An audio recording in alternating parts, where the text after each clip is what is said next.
Welcome to the Effortless Swimming Podcast. Sharon, welcome back to the podcast. It's been a couple of months since I've had you on, since your Olympic victory, and you've made a big transition in that time to now stepping away from the competition side and going into more coaching. So I want to dig into that and how that transition has been and some of those things that you've learned over the last 6+ months, having made that transition. So welcome to the podcast, first of all. Thank you for having me again. So yeah, I think this is the third time now. So it's great to have you back on. And we're actually running a trip in the Maldives in October, a long distance swimming trip. So we'll get to explore some of the beautiful coral reefs and islands and atolls and things around there, which will be fantastic. So I'm looking forward to meeting you in person there, which will be great. And then working with the swimmers who are coming along there. But first thing I want to jump into is, since you've made that transition to coaching, what have been some of the key things that you've had to pick up, having gone from that competitive swimmer to now having to teach the stuff that you were able to do yourself? Basically, the main thing is that I've really a lot of patience for my swimmers, and I try to explain it as simple as possible. So there was this, for example, there was this thing that in Rio, when I won the Olympics, I had this hand that the elbow was touching the water first, and then this hand came. And my French coach was saying, yeah, you have this little hand that comes in. And I didn't know how to fix it. And then my German coach, Bernd, he said, well, just rotate more. And then basically, because I didn't know how to fix it myself, he just made me, explain it really easy. It's in your rotation. And so I look at those little stuff. People think, oh, my hand is not going into the water. How do I do that? But it is by rotating the other shoulder more in the water that you can lift your hand. So I always try to give examples of my experience and then explain it as simple as possible to my swimmers. And that's, I think, the thing they like the most about my coaching. There's two things that stand out there. First one is keeping it simple. That took me a very long time to learn when I started coaching. I would give too much information and it would be too complicated, and it's very hard to do more than one thing. Yeah. So if you can keep things simple, I think that's such an important thing for coaching. And the second thing there is that you're not addressing what seems like the obvious issue, which is, let's say your elbow's entering first. The cause of it was lack of rotation. So it's actually going back a step to the actual cause of it and not the symptom. So that, I think, is, again, a really important skill when it comes to coaching, is to actually, how do you identify what's the actual cause, so we're going to fix it long term? Yeah, you have to go a step back, go a step back. They always think this is the problem, but it's that's not the problem. That's not the thing we're going to fix. We're going to fix it by doing in a different way. And it's and the thing that stands out to me as well is it's swimming can be very simple, but it can also be very complicated. But when you put it down to the core fundamentals, and the way I see that is good head and body position, let's just get horizontal. Then we need to make sure we rotate, make sure we recover properly, and then we can work on our catch and pull. And obviously breathing's got to be in there as well. But you sort of can boil it down to those couple of things. And if you take that sort of approach, then it is, for me, that's been the easier way to figure out what's the cause of some of these issues that we're seeing in the stroke. Yeah. Did you have a certain sort of way that you got taught from your coaches, or is this stuff that you've had to figure out as you've gone along since you've started coaching? Yeah, well, I figured it out, of course, with the German coach. My Philipp Luca was more of a coach that was tough and just swim, and Bernd Bergkamp was more the coach that was very perfectionist. So I would always be not scared, but I was like, oh, he's looking, so I need to be there's one thing that stood out that I learned from him was when I arrived. So there was that rotation problem. And when I arrived, he said, but you can finish your stroke much longer. You can swim much longer. And I was like, what is he talking about? And then at some point, so there was this triceps push that I teach people now. It's you can go out here, but you have to rotate to go out if you really want to push that triceps out. And he was standing there, and I remember my first 4 months, my triceps were on fire. But if you just correct, so I'm not even, when I have clients coming at home, I don't even film them underwater yet. So I don't even focus on the catch, the pull, anything underwater. The main thing that they will learn in one session is that their push is like 30% longer than before. So they already gained maybe, let's say, 10 centimeters in their stroke by just rotating and like doing a longer triceps push. And that's what I got. It gave me the feeling in Germany, where I was training with Bernd, that I have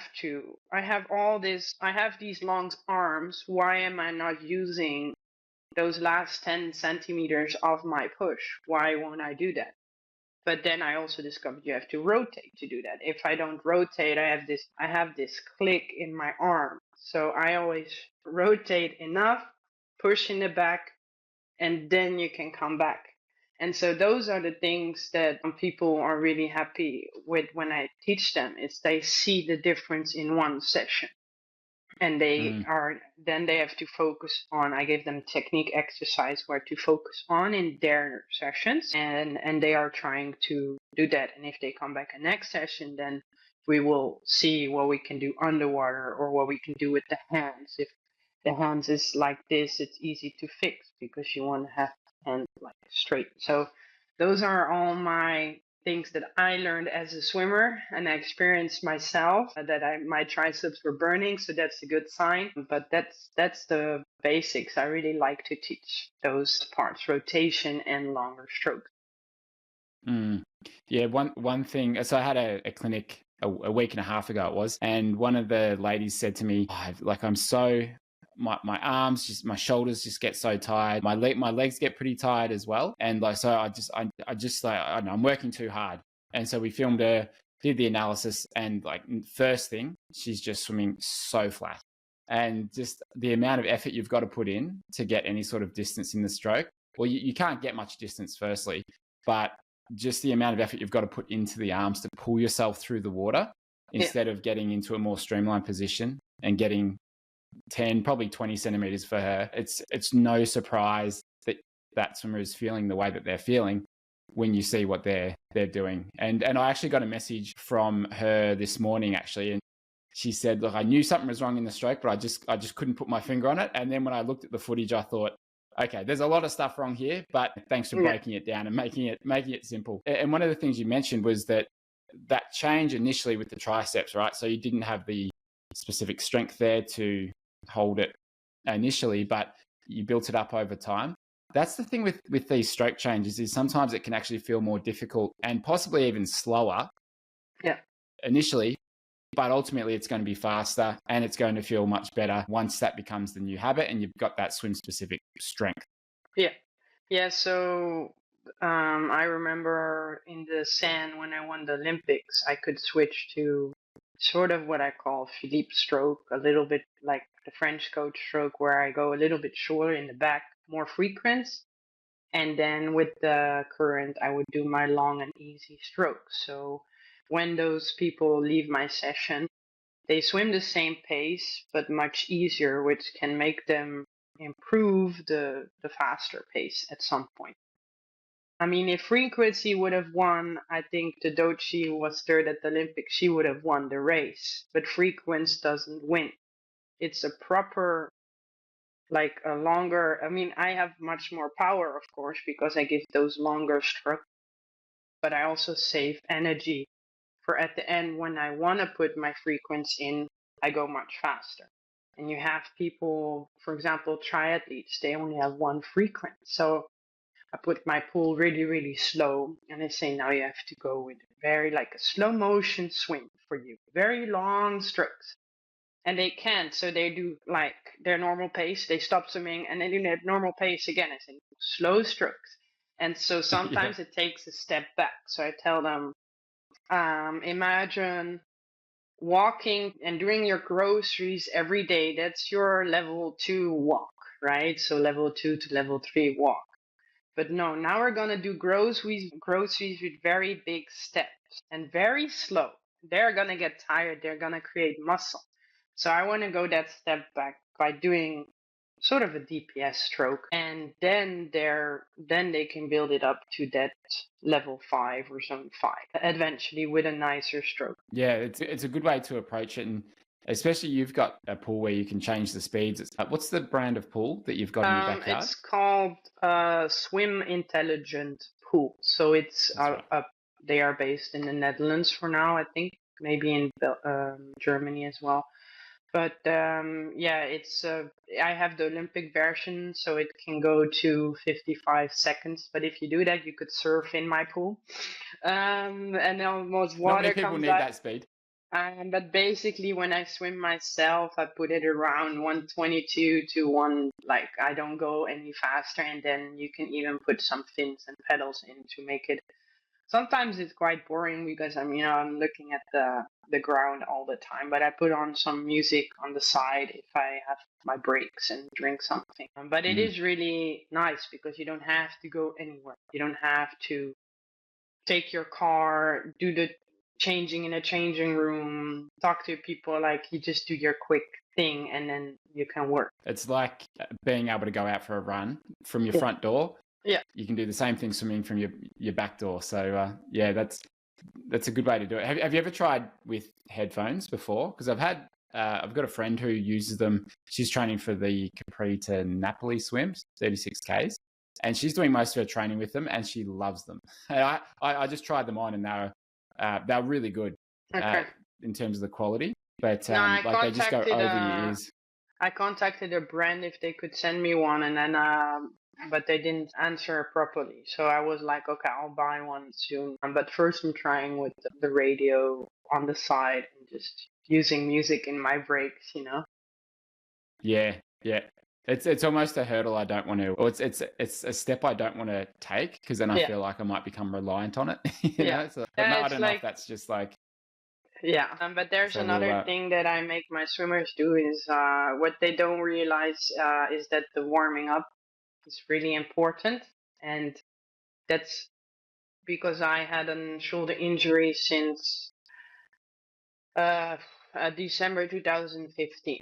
And I've got like rupture in my biceps, and it is still there. And as you can hear, it's not everything is fine in that shoulder. So if in the plane I wouldn't sit properly, I have sometimes to click it so that it's like it seems weird, but then it hurts less or something. And since I am in Germany, I've discovered how to warm up properly and how to position myself. So in the water, basically in France, I was swimming with my shoulder like this. So this would be tense and the shoulder would be to the front this way. And in Germany, I learned how to fix my shoulder to the back. But you need to create back muscles. You need to work on basically your shoulder blades. And I wasn't doing that in the gym. And so we did all those Drylands before. And even the last 1.5 years with my physio rink, we were doing rotation exercises because I noticed when I rotate more in the water, I get less tired and I get less lactate, so my arms can go on longer. So that's the difference, maybe, of 2024, where I won the Worlds and Olympics because of the rotation. But so I give them this task to look in the mirror at themselves, and I say, so show me your stroke. Show me what you're doing in the water. And then I get these people that, like, they show me this. They basically show me stuff like this. And I'm arms out really wide. If you can't do it on dry land, you can't do it in the water. So what you want to do is, and then I tell them like the basics, like I said, that I explain easy, is that I would say that, okay, you follow your right, like your right eye is following your right hand. So this stays on this side. And then this one stays in this line of your leg. And then doesn't come over the middle line of your body. So I explain it really easy. I love that exercise because often at clinics, let's say someone's recovery, let's say they're coming over and they haven't got the elbow pointing up towards the sky, it's low, pointing behind them. So they've got this very sort of flat and low recovery. I get them to I say, all right, let's show me your recovery over the water, and we're just standing on the pool deck, and they show the exact same recovery that they're doing in the water. And then we try and adjust it and manipulate it so that they're coming over in that better position, so their underarm is showing, their elbows pointing up, and just trying to get them to make that change out of the water. And then if someone's trying to demonstrate the stroke out of the water, but they're super wide, they're not reaching forwards, they're not rotating, there's a good chance that they're not going to be doing that in the water. And so, yeah, I think it's a very, especially in the mirror, it's a really good way just to show someone what they're probably doing. And then if they've got a few key positions to kind of move through, one of those that you sort of touched on a bit before is like that initial reach up here. Another coach explained it as reaching for the cookie jar. It's like we're trying to just get that cookie jar just on the top shelf. We want to get up in that position first. Yeah. And then when we pull through, another coach I learned it from was we want to trace this outside line of the body, pretty much what you mentioned there. But those couple of things, it's like real key things that if you can do that, then you're going to be getting a long way with those sorts of things. Yeah, and what I also do with if I come to a club visit, I say, no, we also do the Dryland before. So I don't just come for swimming, we do Dryland. And I give them like these TheraBands, these elastics. And then I show them how to do stuff. So for example, that triceps push that they don't do in the swimming, I show it with a band and I say, well, you push out like this. And then I try to make them feel what they should do on land to do in the water. So that always comes in a package, because I don't believe, I had a client last time that I was giving online coaching. And I said, but you have to do your Drylands. If you don't do your Drylands, we don't work together anymore, because that's part of my philosophy.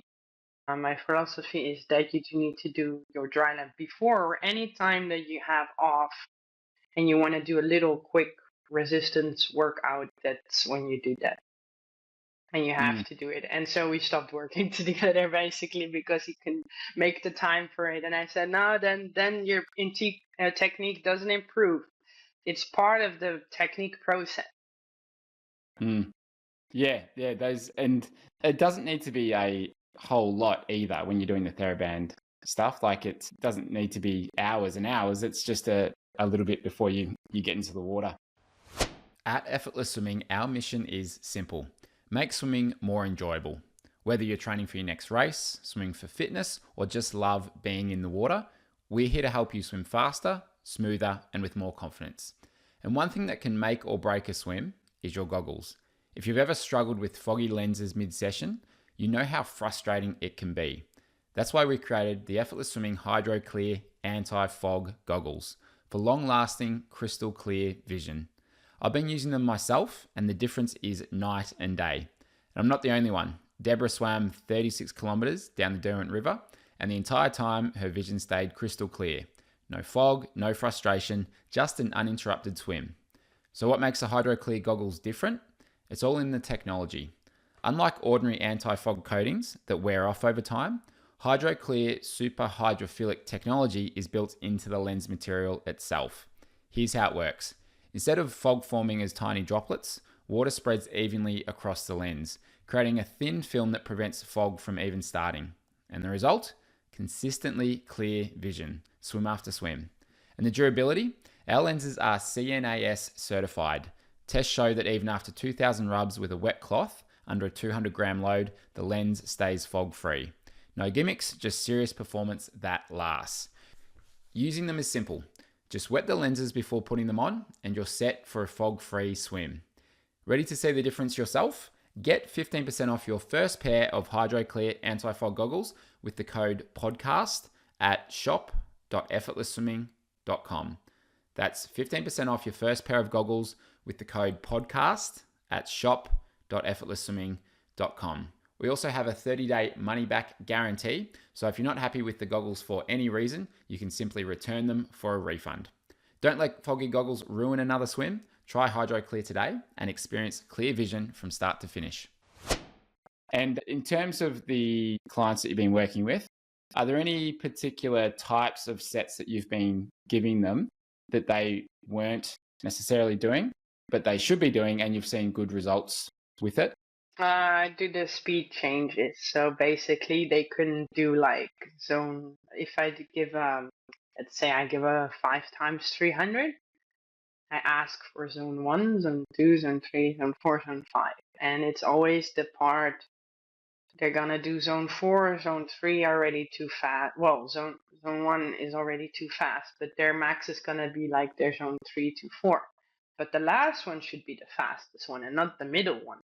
So they can't control what they're doing. So basically, I teach them how to go a step back, like I said, with longer strokes. And then I really write down, okay, this should feel like slow motion swimming. Second part, level 2 should feel like you're getting more into your normal rhythm. 3 is like frequency, higher frequency. And then level 4 is starting to kick more with the higher frequency. And 5 is just like give everything you got, frequency, kick, and then sprint at the end or something. So I mark down behind the levels what they have to do, like the steps. And then we Yeah, get that's there. So good. that's like, and then I also give them sometimes a kick set, because like 4/100 kick is already a set for them, because the most of the triathletes or open water swimmers, they sometimes I coach people and it does nothing to us, right? It's just your normal walking routine, your swimming routine. So I give them kick sets or technique sets, and all of a sudden they get the hard breathing again. So see, this is where you create lactate, this is where you create your cardio. So you need to do kick sets. And so sometimes I give them like faster kick sets or like zone 3 kick sets a little bit. And then they all tell me that the last one they can't do it fast because they all lactate before already. Their legs hurt from 4 times 100, and I used to do 5 times 400 kick sets. We did twice on the camps. We did twice a week, huge kick sets, huge kick. Yeah, that's we used to do an 800 time trial every second week. I think we were doing it, an 800 time trial of kick. And so I used to do it as an 800 medley kick just to mix it up. And I was doing medley at the time, but man, that was hard work. It helped so much for the 400 medley that I was training for. And I mean, in a triathlon, you got a wetsuit on. People are not necessarily going to be kicking a lot, but if you lose the kick, then you lose the rest of your stroke. So that kick still has to be effective and done well, so that you can. Like, to me, the way I see it is, it's like it gives you this grounding effect. It's like when you throw a ball, you've got your feet planted on the ground, so you got something firm to generate that kind of power from. And it's the same thing with your kick. It helps you rotate sides. It gives you that counterbalance, and then it really gives you something to derive that power from. But if your legs are just kind of doing their own thing out the back, you're going to have a hard time making use of your upper body. Yeah, I call it a dance. Mine is not great. You use mine for a few times, but I mean, I am doing. I don't know how I learned it, but I am Olympic But it's champion efficient. with it. With it. Yeah, But exactly. yeah, I crossed them. Yeah, I don't know. And so we are at the end of my career, like the last 4 years, we're trying to fix it in a sprint. But I can swim 26 seconds on a 50, I think, if I use it. But I didn't want to use them. So, but I was really, really good in paddle swimming and in arm swimming back in the days. But then I got my shoulder injury. So then the solution in France was, let's do 6K kick sets with shorter starting times. So I basically was swimming all the sessions with kick for 3 or 4 weeks because I couldn't swim on my shoulder. And then I got really good in kicking. So then in Germany we did those kick sets, and I think my best 1,000 meter was a 131 average, which is 132 average in kicking. But then you see me race, I don't use them. I don't use them, but there is for me, it's like a dance. So it's the opposite way. So this one kicks when that shoulder goes there. So it would be a really nice dance. And then my coach was always saying, use them at the end, then you can, you can win.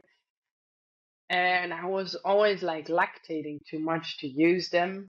But I kick more, of course. But yeah, I can do it. But I would advise people to learn it the proper way and not my way. And I must also say, like, the last videos of my swimming career are the ones that I look at it as like, okay, this is Sharon swimming the best that she can with injuries in her body, let's say. So now I would be, I remember those videos you used once in a bikini. I was swimming with a really high catch. Now my angle would be a little bit more wide because of the injury. I didn't want to get too close to the body because then the shoulder hurts. So I wanted to, not in a straightened way, but it was easier for me to hold it in a, like, not 90-degree way, but more like 100 or 110-degree way. Well, that I remember that the video you're talking about was from quite a few years back, I think.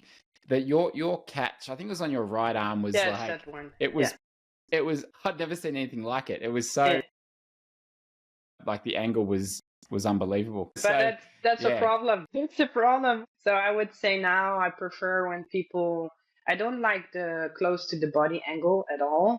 I like the a little bit bigger angle. So 92 more, not straight, of course, only if they're sprinted, but that would be also the more like healthy angle in my opinion. So that's also things I give because of my experience. I give a healthy way of coaching, I think. So it's not like a lifestyle coach, but you need to do your warm-ups if you don't want to get injured. Or and if you want to be coached by you as well, you got to make sure you do your warm up. So yeah, of course, yeah.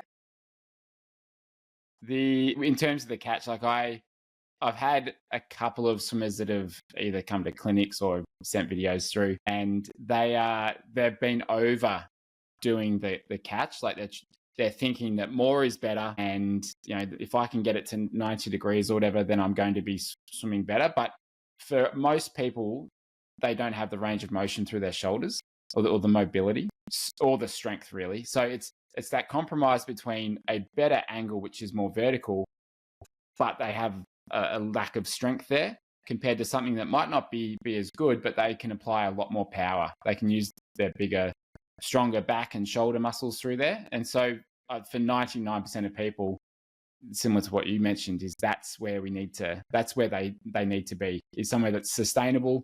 They're not going to injure themselves and they can apply that power and use those stronger muscles. That's where most people should be, and not try to replicate where you are, because you are 0.01% of no, I wouldn't say of swimmers. But what you can do is that I make them push my head down on Dryland like this, and then I explain when they're here. Now they should try and pull with the lats, so the muscle here in the back. So I explain in phases, like this is just the part where you feel the water, you're not even pushing. Then there's the part where you do your catch, and then when you pass the catch, you need to start pulling with the lats. So I make them feel the muscle. So on Dryland, that's why I always say Dryland plus swimming, because then you can feel what you're doing and you can put it into the water or in your stroke. Yeah, it's a really good way to approach it. And the other thing there too, just in terms of the catch, is, and I'd be curious to get your opinion on this. Like what I've talked about in videos before is that sort of the shoulders sort of down and back is when you can be strongest through here. But sometimes that can get mistaken as you should keep your shoulders down and back the whole time. But to be able to get into a good catch, you actually need to let your shoulder blade slide up along your rib cage and this shoulder to come up to be able to get into the catch. And then here is when it will sort of come down and back. Like that's what I try and get across. Is that what you would teach? Is that what you sort of see, or how do you explain it differently? So when I was swimming, I had scratches in my neck. So like the here because of the swimsuit. So that means that when I was swimming, I was touching with the swimsuit the shoulder a little bit. So that's, I think it's a good sign. But of course, doesn't mean that you have to do this. It's a different way. So now I say to people Not that hunching, they should be as long as possible in the water.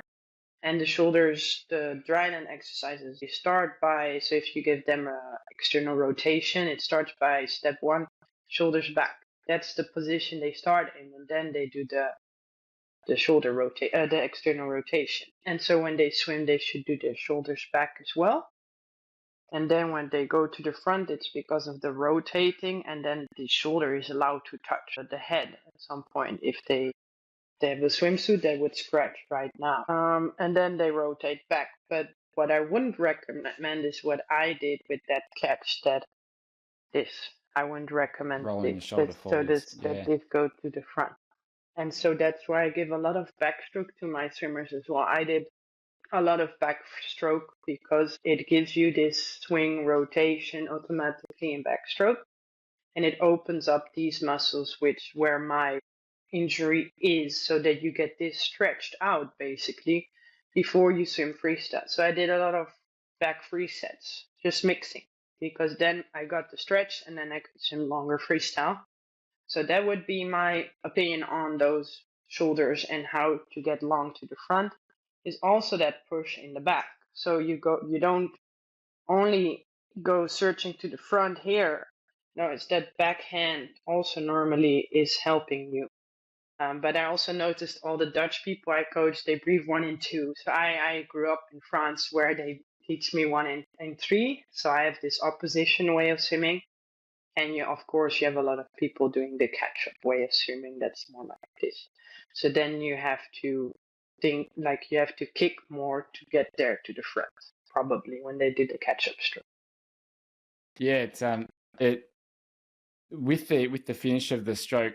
If I'm analyzing someone's video, quite often we've got to address the back end of the finish of their stroke, because if they're coming, let's say they're probably flat through the hips, right? So they're not coming out properly. So firstly, we've got to get the hips on the side. You've got to open up there and finish the stroke on the way back. Go towards your upper thigh. Then you'll be able to get enough reach and get onto the side, and then you'll have that length. So yeah, it's that like where do we need to start here?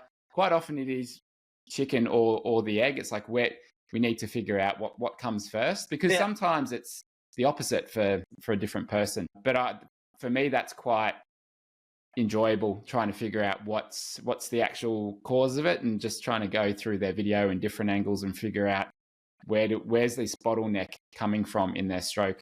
And once we remove that bottleneck, then that will let everything flow. Because if you're swimming well with everything in time and everything in place, then the catch comes a lot easier. Whereas if you're doing things incorrectly, it's very difficult to get a good catch. So that's why good swimmers, like yourself, it's beautiful to watch, because everything's in sync and in rhythm. And so to get there, sometimes there's this bottleneck that we need to remove or identify and then work on fixing.